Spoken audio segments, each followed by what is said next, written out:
કેમ છો વિદ્યાર્થી મિત્રો? અકાઉન્ટ નું પેપર જોરદાર જબરજસ્ત અને જિંદાબાદ તમારું ગયું હશે. ફટાફટ કોમેન્ટ કરી દેજો કે તમારું અકાઉન્ટ નું પેપર આજનું કેવું ગયું છે અને કેટલા માર્ક્સ તમારા અકાઉન્ટના પેપરમાં આવશે. ઝડપથી કોમેન્ટ કરી દો. સૌથી પહેલા કહી દઈશ કે સોરી, ટેકનિકલ ખામીના કારણે હું આજે લાઈવ થઈ શક્યો નથી, પણ તેમ છતાં તમારી માટે રેકોર્ડેડ વિડીયો લઈને આવી ગયો છું અને આ વિડીયોમાં આપણે ડિટેલમાં પેપર સોલ્વ કરવાના છીએ.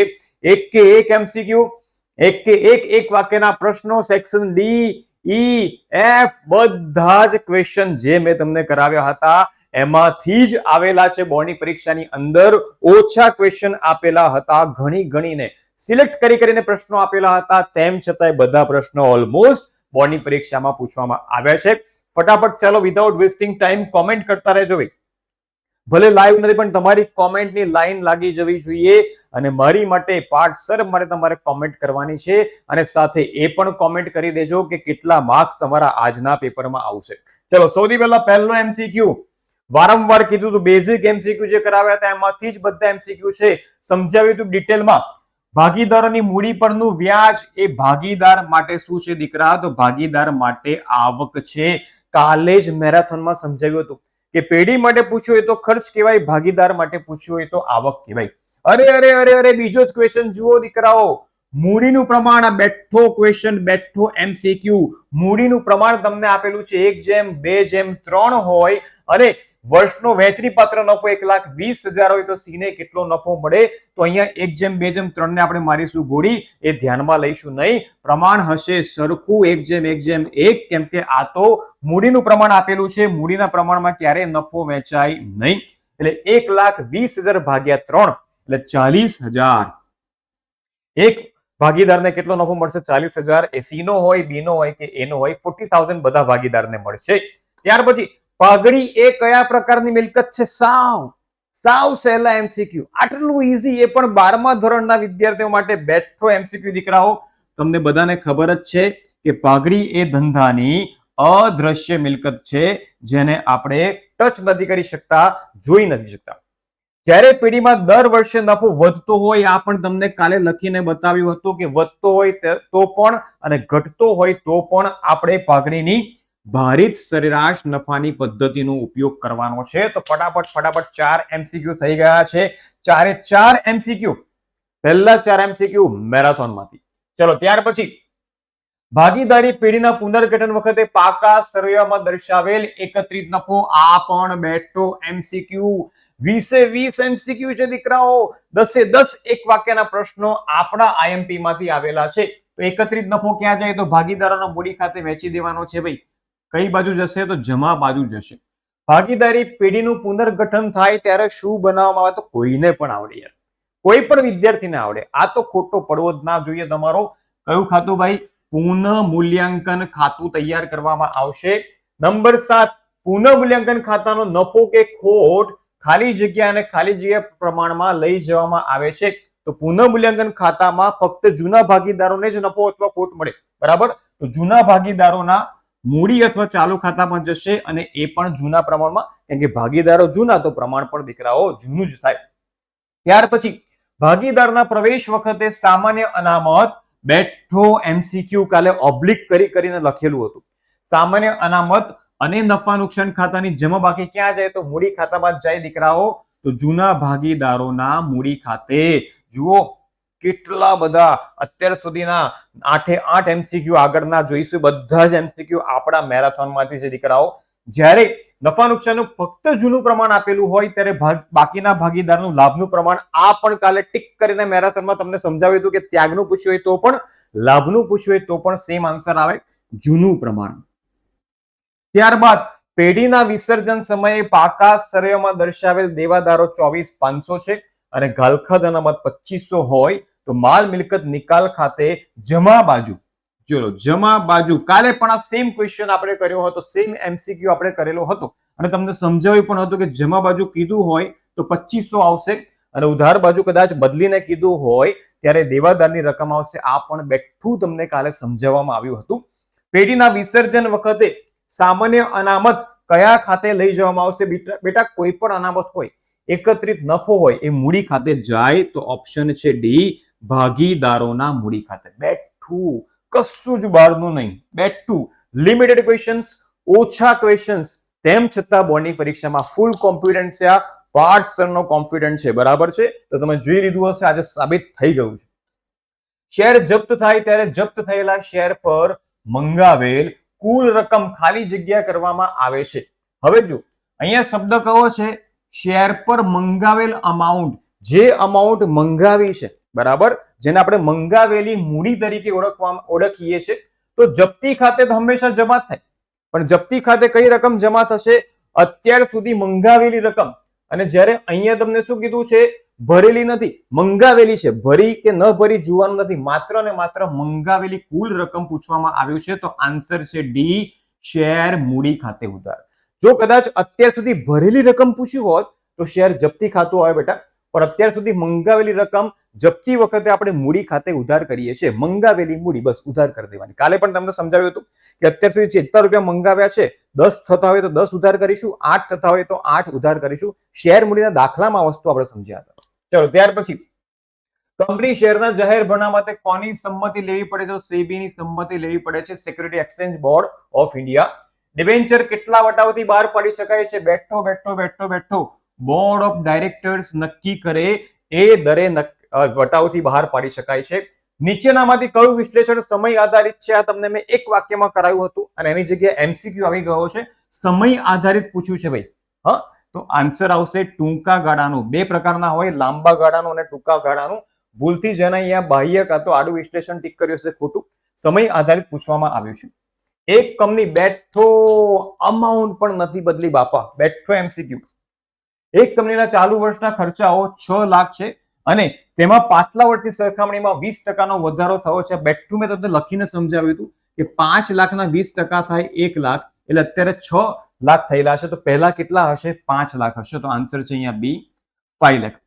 નીચેનામાંથી કઈ બાબત અંગે ગુણોત્તર દિવસોમાં શોધાય છે? બેઠો એમસીક્યુ. બેઠો કાલે જ મેં તમને કરાવ્યો હતો વારાફરતી ચેપ્ટર વાઇઝ પાર્ટ 2 ના. બેઠો એમસીક્યુ છે. આન્સર જુઓ, નીચેનામાંથી કઈ બાબત અંગે ગુણોત્તર દિવસોમાં શોધાય છે? તો એની માટે ઉધાર ખરીદી પણ આવશે, ઉધાર વેચાણ પણ આવશે અને આન્સર આવશે ડી, બંને, બી અને સી. બેઠો એમસીક્યુ કાલે કરાવ્યો હતો અને તમને કીધું પણ હતું કે આ બંને માટે શેનો ઉપયોગ થશે? દેવાદારનો ઉતલો અને લેણદારનો ઉતલો. એમાં ઉધાર ખરીદી અને ઉધાર વેચાણની નોંધ કરવામાં આવશે. એટલે આન્સર આવશે ડી, બી અને સી બંને. નીચેનામાંથી કયું હિસાબી ગુણોત્તર માટે સાચું છે? તો પેઢી દ્વારા વિકસાવેલા ગુણોત્તર સાથે સરખામણી યસ કરી શકાય છે, આ પણ કરી શકાય છે, હરીફોના ગુણોત્તર સાથે પણ કરી શકાય છે. આન્સર છે ડી, ઉપરના બધા. રોકડ સમકક્ષની બેટા ઊંચી, બહુ જ ઊંચી પ્રવાહિતતા હોય છે, એટલે કે લિક્વિડિટી હોય છે. ગયા વર્ષની સરખામણીમાં ચાલુ વર્ષે પાઘડીની રકમ ઘટે. બેઠો બાપા બેઠો. આ બધા જ એમસીક્યુ બેઠા છે મેરેથોનમાંથી. પાઘડીની અમાઉન્ટ ઘટે, મેં તમને કીધું ઘટે તો માંડીવાળી કહેવાય, વધે તો ખરીદી કહેવાય. તો ઘટી છે તો પાઘડી અહીંયા માંડીવાળી કહેવાય દીકરાઓ. 20 એમસીક્યુ આપણા કોન્સેપ્ટમાંથી મેં કરાવેલા એમસીક્યુ માંથી. ચલો આગળ જઈએ ભાઈ, આગળ જઈએ. એક વાગ્યાના પ્રશ્નો પણ ચેક કરી લઈએ, એ પણ પ્રૂવ કરી દઈએ. ભારિત સરેરાશ નફો એટલે શું? Basic question. અલગ અલગ વર્ષના નફાને ભાર આપીને જે સરેરાશ શોધવામાં આવે છે ને કે ભારિત સરેરાશ નફો. લાભનું પ્રમાણ એટલે શું? તમને વારંવાર કાલે કીધું હતું કે પહેલા કરતા જ્યારે વધારે નફો મળે, વધારે નફામાં ભાગ મળે તો એ વધારાના ભાગને લાભનું પ્રમાણ કહેવાય. નફા નુકસાન હવાલા ખાતું ક્યારે અને શા માટે ખોલવામાં આવે છે? તો નફા નુકસાન હવાલા એટલે કે પુનઃ મૂલ્યાંકન ખાતું જ્યારે ભાગીદારી પેઢીનું પુનર્ગઠન થાય ત્યારે ખોલવામાં આવે છે. ત્યાર પછી ભાગીદારી પેઢીની વિસર્જનની રીત કેટલી છે? વિસર્જનની કુલ 2 રીત છે, એ પણ કાલે મેં તમને કરાવી હતી, યાદ હોય તો. બરાબર છે. તો 2 રીત, સામાન્ય વિસર્જન અને અદાલત દ્વારા વિસર્જન. 25મા નંબરનો ક્વેશ્ચન, પેઢીના વિસર્જન સમયે પાકા સ્તરમાં દર્શાવેલ પ્રોવિડન્ટ ફંડની બાકીનો નિકાલ કઈ રીતે કરશો? તો આ બાકી ક્યાં જશે? માલ મિલકત નિકાલ ખાતામાં જશે. પ્રોવિડન્ટ ફંડ ખાતે ઉધાર, તે મામીની ખાતે જમા. ડિબેન્ચર હોલ્ડર કોને કહેવાય? આ પણ ક્વેશ્ચન બેઠો મેં તમને કાલે કરાવ્યો હતો કે જેની પાસે ડિબેન્ચર છે, જેણે કંપનીના ડિબેન્ચર ખરીદેલા છે, એ વ્યક્તિ ડિબેન્ચર હોલ્ડર કહેવાય. ચાલુ મિલકત વધે અને ચાલુ દેવામાં ફેરફાર ન થાય. બેઠો બાપરે બાપ, બેઠો એમસીક્યુ. ત્યારે ચાલુ ગુણોત્તર શું થાય બેટા? વધે.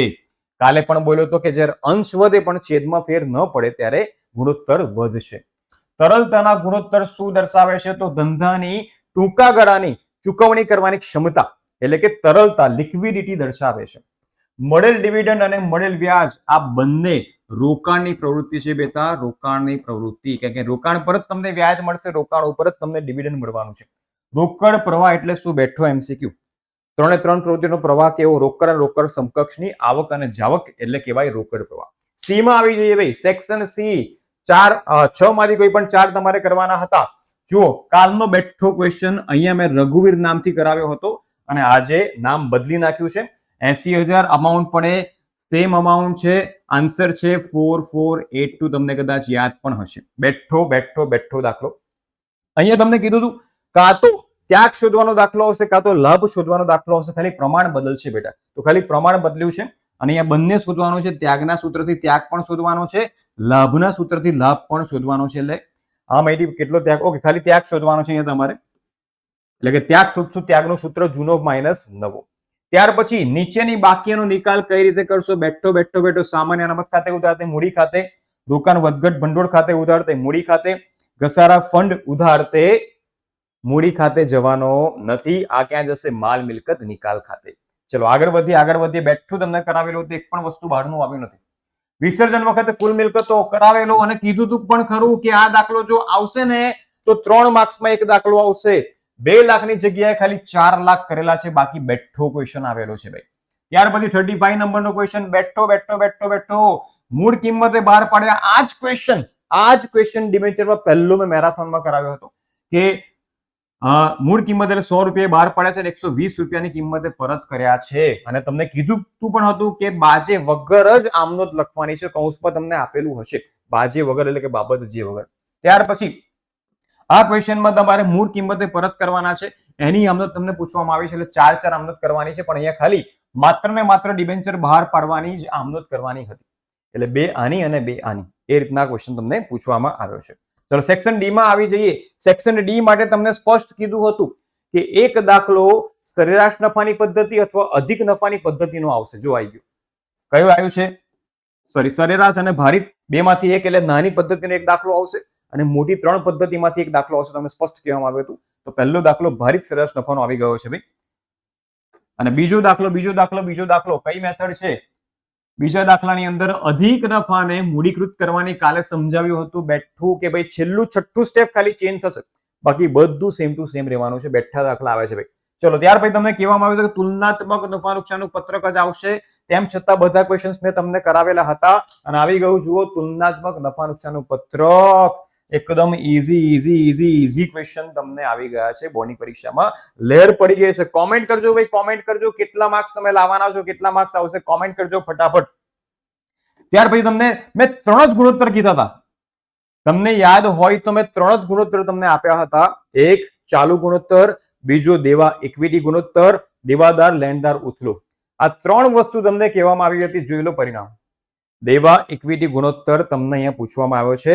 એટલે કે દેવા ભાગ્યા ઇક્વિટી એની ફોર્મ્યુલા છે. વાહ ભાઈ વાહ. ફોડી નાખ્યું. આજના પેપરમાં ફોડી નાખ્યું. ત્યાર પછી કામગીરીમાંથી ઉદ્ભવતા બેઠો દાખલો કરાવેલો છે. બેઠો દાખલો 4 માર્ક્સમાં. બધા જ દાખલા બેઠા, કશું જ બારનું નહીં. સેક્શન ઈ માં આવી જઈએ ભાઈ. 24 માર્ક્સ. કમલ અને વાલમ નામ બદલ્યું છે. હવાલો જોઈ લો, યાદ આવી જશે. જીગર મૂડી પેટે 1 લાખ અને 24,000 પાઘડી પેટે લાવશે. બેઠો ક્વેશ્ચન આપણે સ્વાધ્યાયનો કર્યો હતો, એની જગ્યાએ ઉદાહરણનો આવેલો છે. બેઠો દાખલો જુઓ તમે, પ્રમાણ પણ જુઓ 2:1:2, બધું જ સેમ, કશું જ બદલાયું નથી. Everything will be same. બેઠું. આંકડા પણ બદલ્યા નથી, ફક્ત નામ બદલ્યા છે. ત્યાર પછી 43 નંબરનો ક્વેશ્ચન જૂનું પ્રમાણ છે 2:1. જોઈ લઈએ. ચલો કીધું તું પ્રવેશમાં ગણીને 3 કે 4 દાખલા મેં તમને આપ્યા હતા. 3 કે 4 દાખલા કરાવ્યા હતા. એમાંથી એક માથી વાળો કોન્સેપ્ટ સમજાવ્યો હતો ભાઈ. પ્રમાણસર મૂડી લાવશે એ પણ તમને કીધું તું. કોમ્બિનેશન કરીને દાખલો આવી ગયો છે ભાઈ. જુઓ, માથી એટલે કે તમને ડાયરેક્ટ ત્યાગ આપેલો છે 1/12 અને અહીંયા 2/12 થશે, કેમ કે 2/2 કરીશું એટલે 1:2 ત્યાગનું પ્રમાણ થઈ ગયું. પ્રમાણસર મૂડી લાવશે, આના પરથી તમને નવું પ્રમાણ મળી જશે. 3/12 બરાબર 1/4. બેઠો દાખલો આ લખીને મેં સમજાવ્યું છે, મને તો યાદ જ છે. બેઠો ક્વેશ્ચન બેટા 4 જ દાખલા પ્રવેશના આપ્યા હતા મેં તમને, 4 માંથી 2 દાખલા આવી ગયા. જો ભાઈ, આ છે પ્રૂફ, આ છે પાવર, આ છે સચોટ અને સાચું આઈએમપી તમને જે આપી હતી એ જ વસ્તુ તમને પૂછવામાં આવ્યું છે. ત્યાર પછી 44 નંબર તમને વારંવાર મારા તરફથી કહેવામાં આવ્યું હતું કે નિવૃત્તિ તમે ઓપ્શનમાં રાખી શકો છો. તો ઘણા બધા વિદ્યાર્થીઓ ઓપ્શનમાં રાખ્યું હશે અને કદાચ કર્યું હશે તો એકદમ સિમ્પલ ક્વેશ્ચન નિવૃત્તિમાં પણ પૂછવામાં આવ્યો છે. શેર મૂડી અહીંયા પણ તમને 4 દાખલા આપવામાં આવ્યા હતા. જોઈ લો, આવી ગયો ને ભાઈ પ્રીમિયમ વાળો, 3 માં પ્રીમિયમ હોય એ સેક્શન ઈ ના વિડીયોમાં કરાવેલો હતો મેં, અને મેરેથોન વખતે પણ કીધું હતું. આંકડા બદલાયા છે, અમાઉન્ટ બદલાયા છે. બેઠો ક્વેશ્ચન 80 ની જગ્યાએ અહીંયા 40 કરેલું છે. બેઠો ક્વેશ્ચન, કોઈ ચેન્જ નહીં. બેઠો ક્વેશ્ચન 74, રાઈટ? આપણે કાલે ક્વેશ્ચન કર્યો હતો, 38 થઈ ગયું છે. બેઠો ક્વેશ્ચન, કોઈ ચેન્જ નહીં. ત્યાર પછી તમને કહેવામાં આવ્યું હતું, કોઈ કે મને કોમેન્ટ પણ કરી હતી કે સર પ્રમાણસર ફાળવણી વાળો દાખલો આવી શકે છે. તો હા, પ્રમાણસર ફાળવણી વાળો દાખલો આવી શકે છે. અને જોઈ લો, આવી પણ ગયો પ્રમાણસર ફાળવણી. તો આ દાખલો મેં તમને કરાવેલો હતો. આ દાખલો આપણે કર્યો નહોતો, પણ તમને કહેવામાં આવ્યું હતું કે પ્રમાણસર ફાળવણી વાળો દાખલો પરીક્ષામાં આવશે. તો જોઈ લો, આવી ગયો છે. વાર્ષિક હિસાબમાં ટ્વિસ્ટ, સરસ મજાનો ક્વેશ્ચન ફોર્મ કરવામાં આવે છે. કદાચ તમને લેન્ધી લાગ્યો હશે, લાંબો લાગ્યો હશે, કેમ કે લાંબો છે જ, બરાબર? તો આ શું ભાગીદાર છે? ભાગીદાર વાળી જે એડજસ્ટમેન્ટ છે આપણે કરેલો હતો, બરાબર? અને આ બધું તમને સમજાવેલું પણ હતું કે કોની અસર ક્યાં છે. હવાલાની વાત કરીએ તો હવાલા ઈઝી જ છે, બિલકુલ અઘરા હવાલા નથી. સરસ મજાનો ક્વેશ્ચન ખરેખર મને ગમ્યું. સારો ક્વેશ્ચન પૂછવામાં તમને અહીંયા આવ્યો છે. જેના કોન્સેપ્ટ ક્લિયર હશે એણે આ દાખલો પરફેક્ટ કરી લીધો હશે અને જવાબ પણ આવી ગયો હશે. અહીંયા 48 નંબરના ક્વેશ્ચનની વાત કરીએ તો બેટા બેઠો ક્વેશ્ચન જોઈ લો. તમને મેં માત્ર 3 દાખલા આપેલા હતા. સ્વાધ્યાયનો 9, 10 અને માર્ચ 20 નું પેપર કરીને જજો. આની માટે એવું તમને કહેવામાં આવેલું હતું. તો જોઈ લો વિદ્યાર્થીઓ, આ છે એક સચોટ અને સાચી માહિતી. ઓછા દાખલા, માત્ર 3-4 દાખલા આપવામાં આવ્યા હતા, અને એમાંથી જ તમે જોઈ શકો છો પરિણામ. બોર્ડની પરીક્ષાની અંદર કેટલું બધું બોર્ડની પરીક્ષાની અંદર પૂછવામાં આવ્યું છે. તો વિદ્યાર્થીઓ, હવે એકાઉન્ટનું પેપર પૂરું થઈ ગયું છે. કોમેન્ટ કરી દેજો કે હવે આગળ તમારે શું કરવું છે, શું બનવું છે. તો એની માટે પણ અમે વિડીયો લઈને આવી જઈશું કે તમારે સીએ કરવું છે, સીએસ કરવું છે, બીબીએ કરવું છે, શું કરવું છે, ધોરણ 12 પછી શું કરવું, એનું કોઈ પણ કન્ફ્યુઝન હોય તો પ્લીઝ કોમેન્ટ કરજો. કોમેન્ટ કરશો એટલે તમારી માટે હું વિડીયો લઈને આવી જઈશ. આ આપણો લાસ્ટ લેક્ચર નથી. આપણો લાસ્ટ લેક્ચર આ નથી. હંમેશા આપણે યુટ્યુબના માધ્યમથી, પીડબ્લ્યુના માધ્યમથી જોડાયેલા રહીશું. અને તમને કોઈ પણ મૂંઝવણ હોય કોમેન્ટ કરી દેજો. તમારા બધાની કોમેન્ટ હું ડેલી રીડ કરું છું. એટલે કોમેન્ટ કરવાનું ભૂલતા નહીં, વિડીયોને લાઈક કરવાનું ભૂલતા નહીં, શેર કરવાનું પણ ભૂલતા નહીં. પેપર કેવું ગયું, કેટલા માર્ક્સ આવશે, ભવિષ્યમાં શું કરવું છે, આ 3 વસ્તુ તમારે મને કોમેન્ટ કરીને જણાવી દેવાની છે. તો મળીએ છીએ આપણે ફરીથી એક નવા વિડીયો સાથે. આપણે છૂટા પડવાનું નથી. આ છેલ્લો દિવસ નથી બેટા. હંમેશા આપણે સાથે રહીશું. આ એક ટીચર અને સ્ટુડન્ટનું રિલેશન છે, જે હું જાળવી રાખીશ, તમે પણ જાળવી રાખજો. ભવિષ્યમાં ક્યારેક ફિઝિકલી મળવાનું થાય, ક્યાંક આપણે મળી જઈએ રસ્તામાં, કાં તો તમે આયા હોય, હું ક્યાંક ગયો હોય, તમે મળી જઈશું, ત્યારે આનંદ થશે, ત્યારે એક લાગણીનો અનુભવ થશે. એટલે આ માધ્યમથી આપણે જોડાયા છીએ, તો હંમેશા માટે આપણે જોડાયેલા રહીશું. સૌને આગળની લાઈફ માટે ઓલ ધ વેરી બેસ્ટ. કોઈ પણ પ્રશ્ન હોય, કોઈ પણ મૂંઝવણ હોય, ત્યારે કોમેન્ટ કરીને ચોક્કસથી જણાવી દેજો. ચલો, ફરીથી મળીશું આપણે નવા વિડીયોમાં. ત્યાં સુધી દીકરાઓ આવજો.